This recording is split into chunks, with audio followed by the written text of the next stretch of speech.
Welcome to Conversations with Leaders. My name is Miriam McLemore, and I'm an Enterprise Strategist with AWS. I'm thrilled today to have with me Sheri Rhodes, who is the CIO of Workday. Sheri, welcome.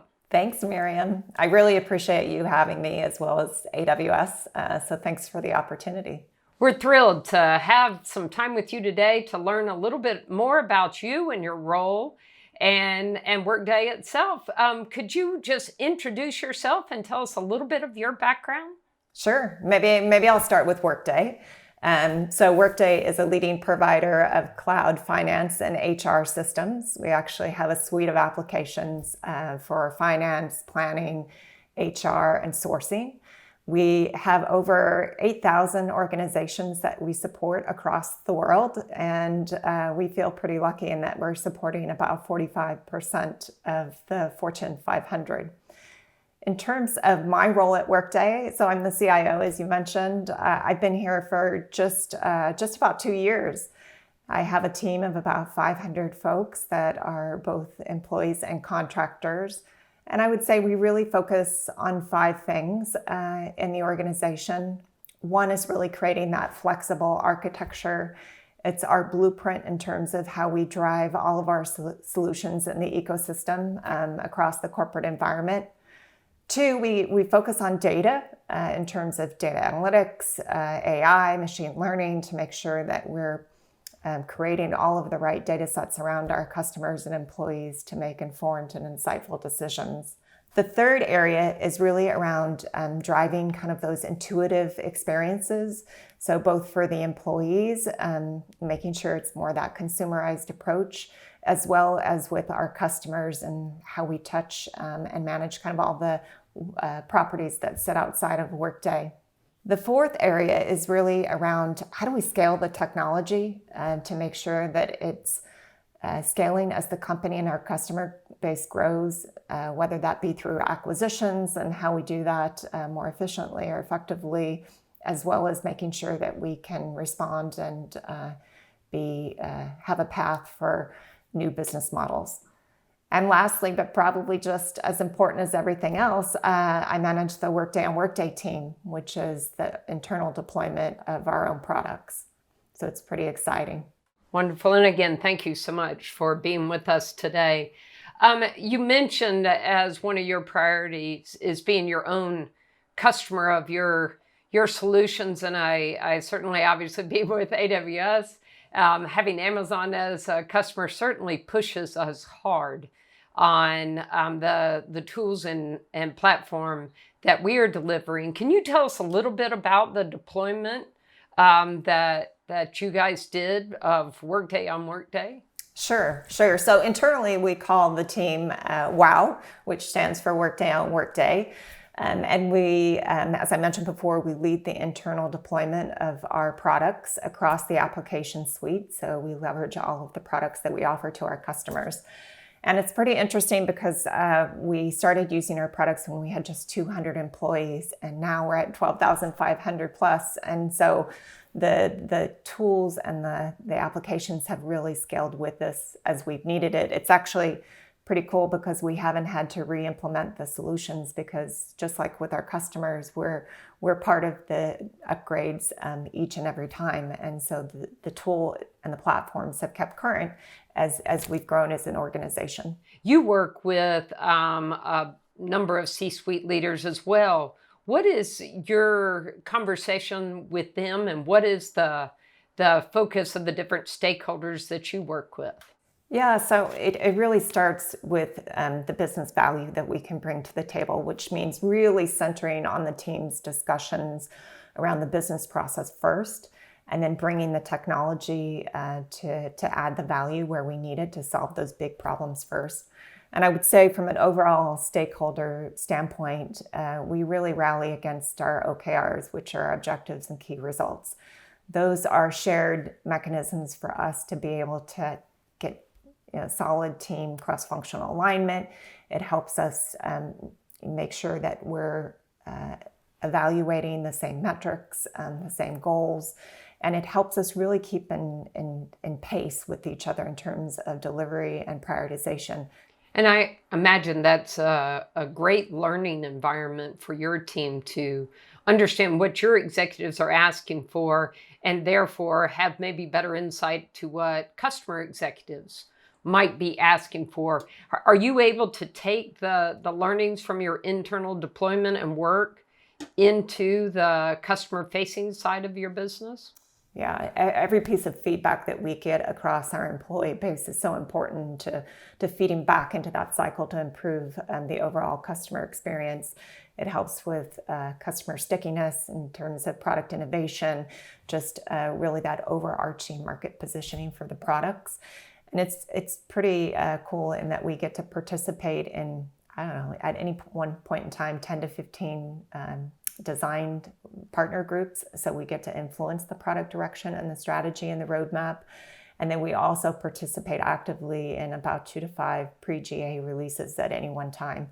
So we're definitely active in those. We're vocal. And I think overall, it definitely helps create that better customer experience. And what are some of the differences or insights from that conversation with either C-suite or executive peers that you've been able to kind of drive back into your business? Yeah, so I think it started, the recent examples, it started with COVID. It happened so rapidly, and we really had to embrace our global crisis management processes, which works across all of the organizations. So there's subject matter experts, there's leaders, and then there's the executive team that had to engage. And so fortunately, we had a playbook and a framework to operate against, which helped us come together and focus on the right things.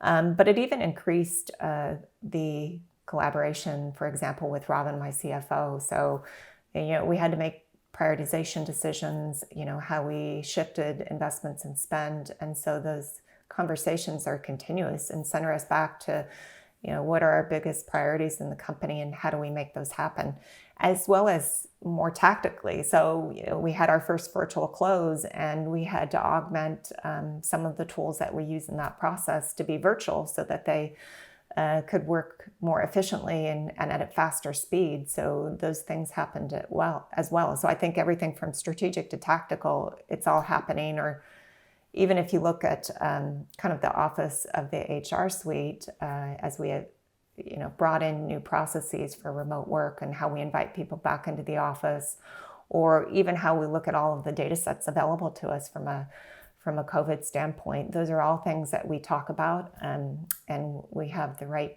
collaboration to make that happen, which I feel pretty lucky.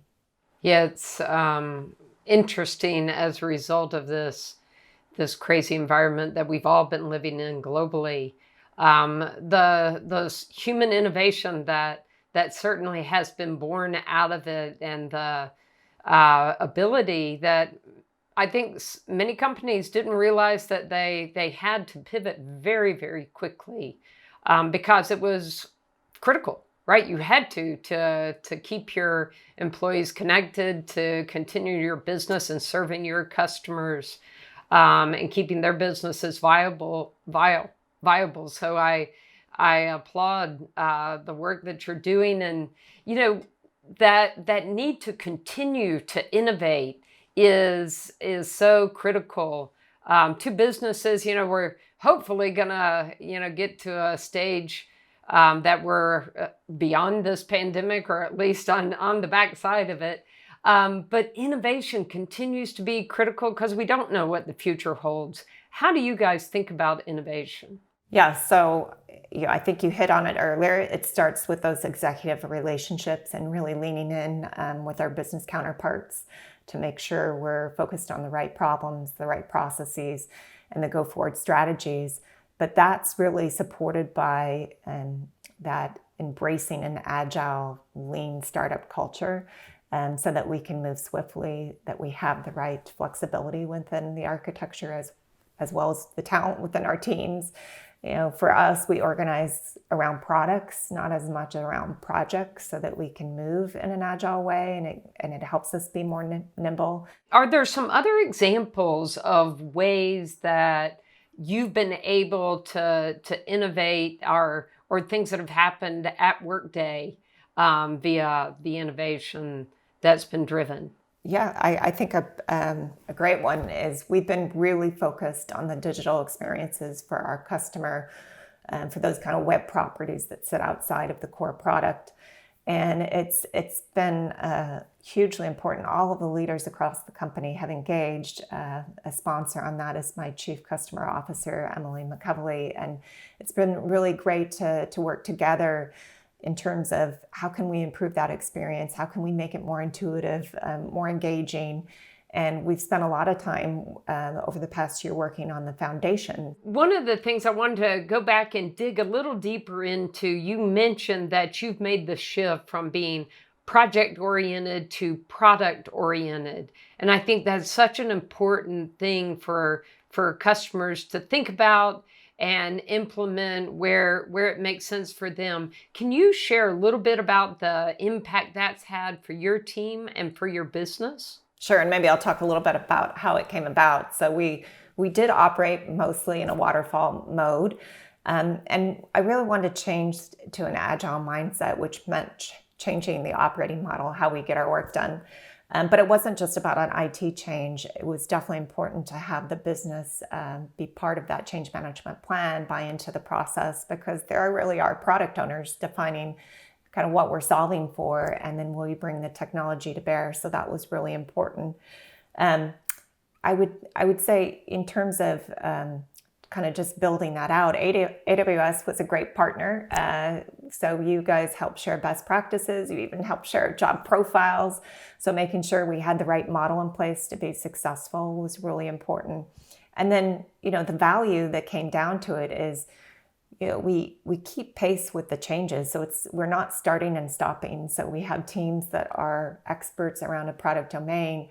We don't have to onboard or offboard contractors. We tend to keep continuity through the year. So just that overall pace of change improved, as well as the subject matter expertise of the product domains and areas, so we could be more responsive to the business.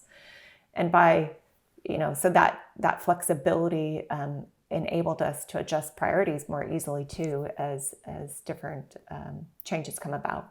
As you look to the future, what do you see as the most exciting opportunities as a CIO and for Workday? Yeah, I think especially as hopefully, like you said, we're coming out of the backside of the pandemic. I think, just from a leadership perspective, keeping empathy and fun at the forefront.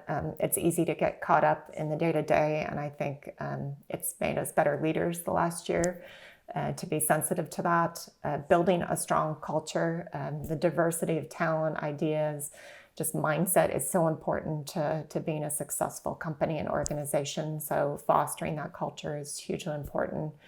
And then communication is everything. I think we've become much better communicators, or at least the channels and forums and, what we communicate versus assuming people, they've seen us in the hallway, so they know something. But with global teams, that communication consistency is really important.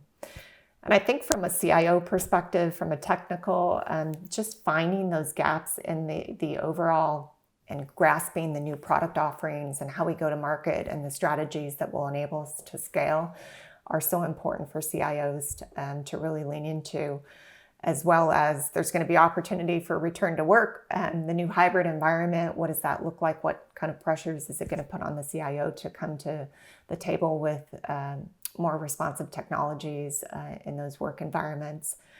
And then that agile kind of blueprinted technology architecture, how we operate in terms of building around cloud native building blocks, making sure that we build in security, having extensibility, all of the things that make the technology ready for scale, or for change for that matter, are really going to be pivoting points for the CIOs.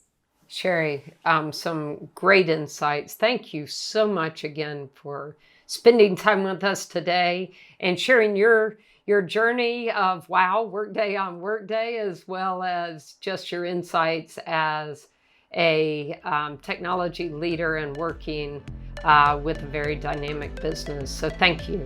Well, thanks, Miriam. I love talking with you today.